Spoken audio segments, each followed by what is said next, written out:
Hi, and welcome. You're listening to the X22 Report. My name is Dave, and this is episode 1451A, and today's date is December 18th, 2017, and the title of the episode is, The Economy is Rapidly Deteriorating. Look past the illusion, and you can see it. Let's get into the economic collapse financial news. Now, as we can see from the beginning of 2017 to this point, thousands upon thousands of stores have closed, hundreds have gone bankrupt. There is so much mall space out there. Strip malls, they are becoming, emptier and emptier. And we see right now that the corporate media, the government numbers, they're out there trying to convince everyone that retail sales are doing very, very well during the holiday season. And yes, you're going to get a bump up of sales during the holiday season because people do go out and shop. But the problem is that there's not enough people going out and shopping. There's not enough people spending the amount of money they need to stay open. And we went back in time to this time last year where the corporate media was saying Black Friday was fantastic, Cyber Monday incredible, stores are doing better than ever. And then during the holiday season, stores started to close down. They started to report that sales aren't that great. And remember, the numbers that the government is putting out there, the numbers that the corporate media is putting out there right now, they're manipulated. They're estimates, and if they don't like the numbers they get from the retailers, and of course the retailers don't have the numbers in yet, they change them. And the stores that are closing, they spread out those sales over the year. They don't just say, oh, it stops today, there's no more sales from the store. If they close down all their stores today, they take those sales, they spread them out over the year, and they calculate them to show that, yes, we are still very, very strong in the retail industry. And we've been showing that there's a lot of people being laid off. And of course, the BLS is not really showing this because remember, the way they calculate jobs, if you have a part-time job, you're automatically counted as having a full-time job. If you lose that part-time job, the calculation, well, it's a little different. Are you working over 30 hours a week? And each state is different. Did you make a certain amount of money? Each state is different. And if you haven't, well, then you're a part-time job, and they don't count that as a loss. If you're making over a certain amount, and you're working a certain number of hours, then they count it as a loss. So you can see how this can change and skew the stats. And this is what they have done. Now, the retail industry meltdown is hitting women very hard. Now, a lot of women hold jobs in retail. And women's, and this is according to Women's Policy Research, women have lost about 129,000 retail positions in the last year. And we can see that this is going to continue. This trend is going to continue as we move forward because we're going to see a lot more stores close because as we can see, as more and more people lose their job, as more and more people try to get part-time jobs or can't find jobs, they just don't make the funds to pay for the goods. Wages are declining. Sales are declining. Credit card debt is at its highest point we've ever seen, which means a lot of people are at their maximum of what they can spend on their credit cards. And this makes it very difficult for individuals, families, to make ends meet, to buy gifts, and it makes it very difficult to move forward because they're still looking for those jobs. They still want a full-time job. They still want a high-paying job because who doesn't want to make money to go on vacation, to make sure you can pay all your bills, to make sure that you can pay your rent or mortgage, to make sure that you can live comfortably? Everyone wants this. Nobody wants to sit there under a bridge or be poor and be thrown out of their apartment or their house or worry every single day to try to make ends meet. And their idea of, them telling us that, oh, these people just don't want to work is absolutely ridiculous because you have to remember the way they figure it out is if you haven't been on an interview in 4 weeks, you're just not counted as looking for a job anymore. So you could see how they skew everything to keep the illusion alive. And you need to look through this illusion to see what's really happening here. Now, let's take home sales and home builders. Now, home builders right now, their optimism is sky high. It's reached the point of where it was back in 2008. Now, this is very interesting because during that period of time, when we look at this, home builder optimism was continually moving up and up and up. And at the same time, the average Joe home buying conditions was dropping.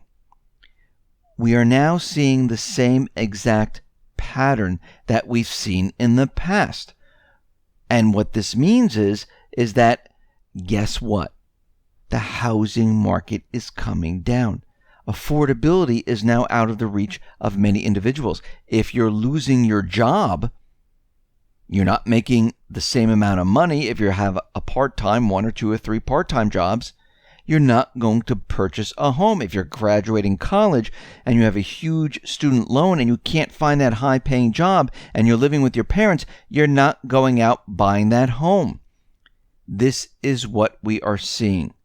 And what this means is that the housing market, which has been pumped up in 20 different cities to make us believe that the housing market is doing well, is starting to come down.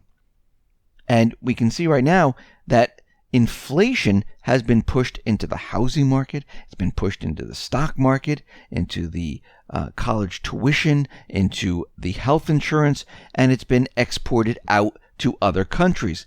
Well, this inflation is starting to show up here back in the States. And if gas prices move up, we're in really big trouble. And as we move forward right now, we can see that things are starting to really fall apart, and we're starting to see inflation.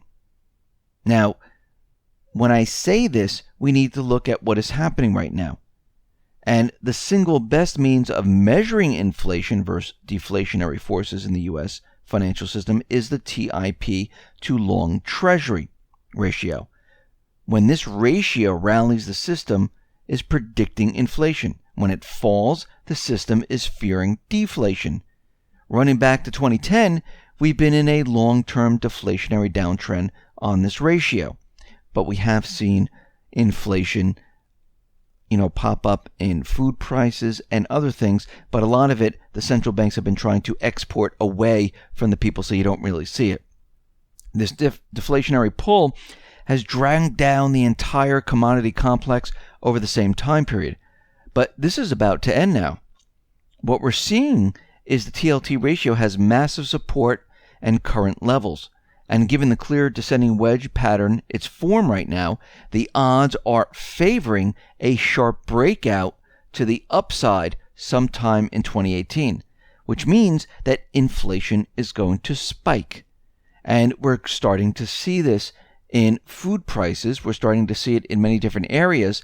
And as the Middle East breaks down and people aren't using the dollar to pay for the natural resources, those dollars are going to come back here to the States, and we're going to see the devaluation of the dollar, and we're going to see inflation. Now, we've been talking about this for quite a while, that this is going to happen. And, of course, people were skeptical. They were saying, no, this can't happen. But we do see it happening now. Think about what is happening. The Middle East right now is pivoting towards Russia. They're looking, and this didn't even exist before. It was just the petrodollar when we started to discuss this. The petro-yuan is out there. The cryptocurrency market is out there in Venezuela, Russia. They're looking to set up some type of petro coin. China has the petro-yuan, which is controlled by the central bank. And they want countries to start using this and they want them to start moving away from the dollar, because the dollar system is coming to an end. And when we mentioned these dollars coming back to the United States, because no countries were going to use it anymore, the petro-yuan, the cryptocurrency, really didn't exist. And here it is today, where we're seeing a lot of these countries, Egypt, Syria, Iran, Saudi Arabia, a lot of these countries, Qatar, Iraq, starting to pivot away, Venezuela, starting to pivot away and either go to crypto or to the petro-yuan. So it's already beginning.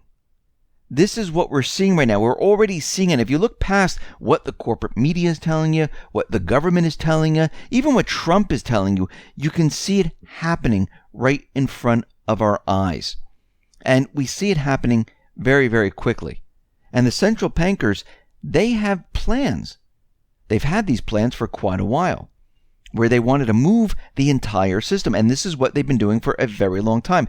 They just can't wake up one day and say, hey, you know something, let's move the system. People won't really care. We'll just move it very quickly and no one will notice. What they do is they do it very slowly, very methodically over many, many years because they know their system's going to die. They know exactly what's going on. When they tell you they don't know anything about inflation or inflation is low, they don't know how the stock market is up there, they don't see bubbles.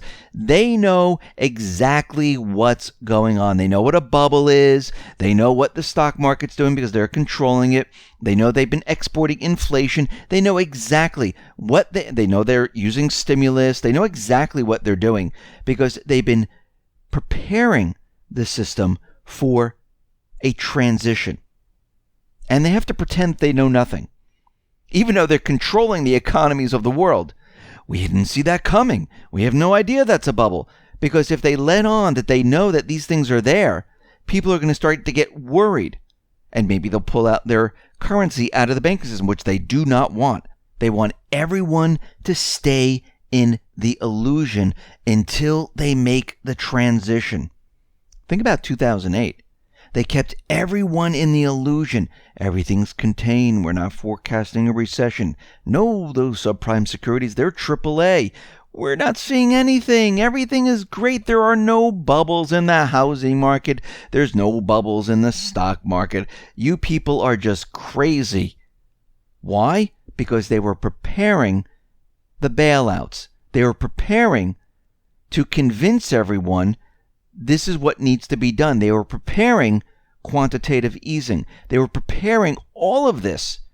And since that time, they built the illusion up to prepare you for the next phase. They're doing this in phases. And if you step back and take a look, you can see exactly what they've been doing, including the yuan in the SDR basket, creating the petro yuan, creating the trading system in Russia and China, creating the payment system in Russia and China, developing the trade route throughout Asia. Everything that they've been doing, the central banks have been preparing to move this system. And they knew eventually that this system was going to die. Now, there are certain factions within the U.S. government that don't want the system to change. They like it because they make a lot of money off of it. It's a lot of free money. They get it from the central bank. They can spend as much as they want. They can steal it and manipulate the books, which they've been doing. And we see there's an accountant already out there with a team of individuals looking into this, and he's found $21 trillion, which have been moved to different areas, not really mentioning where they've gone. We know there's a lot of money in the Pentagon that's completely missing, and this is during the 9/11/2001. And we see right now they don't want this system to end because they had the ability to take whatever they wanted to pay for covert operations. And who was going to be left with the tab? The people.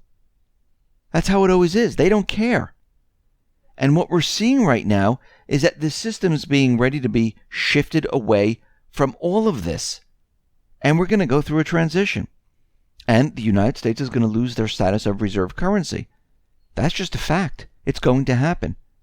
And we see it happening every single day, a little bit at a time. A little bit at a time so no one notices. This is how they operate. So get ready, get prepared, because they're getting ready to make the big switch. Listen, everyone, thanks a lot for listening. Be well, be safe, and especially be prepared. Thanks a lot.